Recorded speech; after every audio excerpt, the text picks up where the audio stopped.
In these next couple of examples, we're going to look at the addition rule, or addition rules, since there's two variations on them, to compute probabilities. So in this example, we're going to look at Titanic data.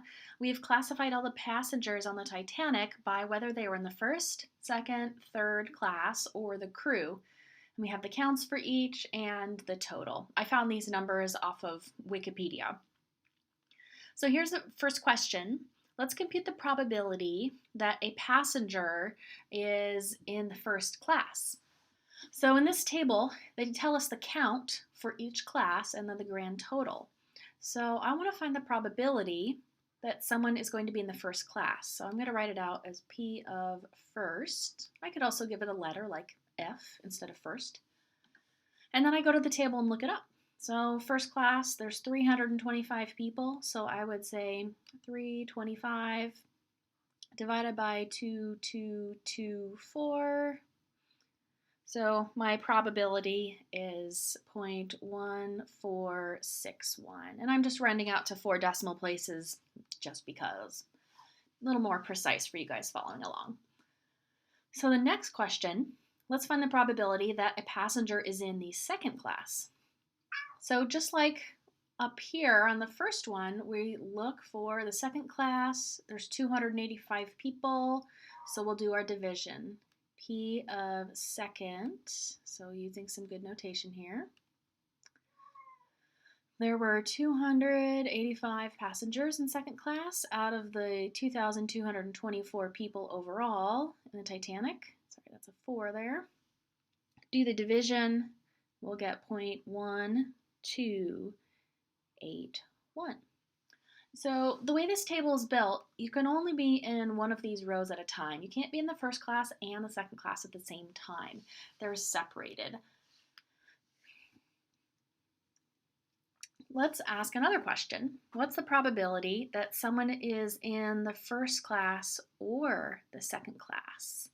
So when you have outcomes that don't overlap at all, so you can only be in the first class or the second class. You can't be in a hybrid or be in both classes and be counted twice.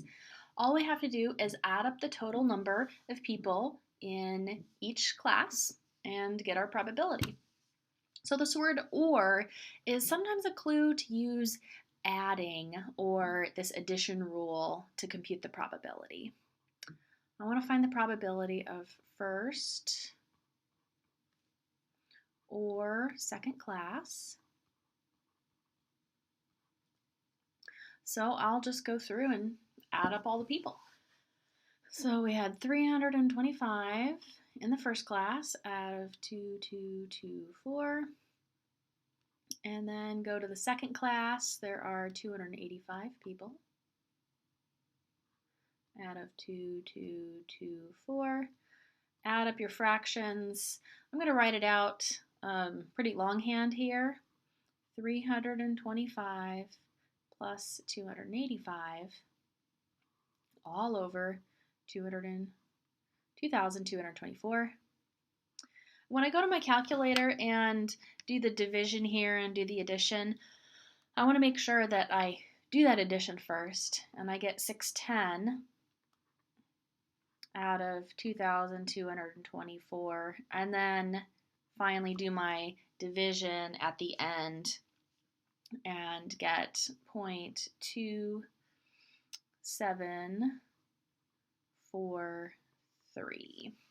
Another way to do this problem, instead of looking at the counts like I did here, would be to just add up your decimals here. About 0.14 plus about 0.12, that makes about your 0.26, your 0.27 answer. So what makes this rule, this special addition rule, is that the events are what we call disjoint. So it means that people can only fall into one category or one class at a time. You can't be in 2 classes at the same time. Another word for this, you can call this mutually exclusive. And that's because if you're in the first class, you're excluded automatically from being in the second class or even the third class or the crew. The way that we write out this special addition rule is that if we want to find the probability of 2 events, A or B, all I have to do is add up the probability of A to the probability of B. So it was actually this last problem that was the example of the special addition rule. I needed those other two first problems to get me to an answer of the probability of the first and then the probability of the second, so I could use those answers to finally get my OR probability. So I'm going to highlight this. We're looking for an OR probability. That's kind of a clue that when you see OR, you want to add. It's not a 100% rule, but it's something to latch onto so that you can compute probabilities. In the next video, we'll look at the general addition rule.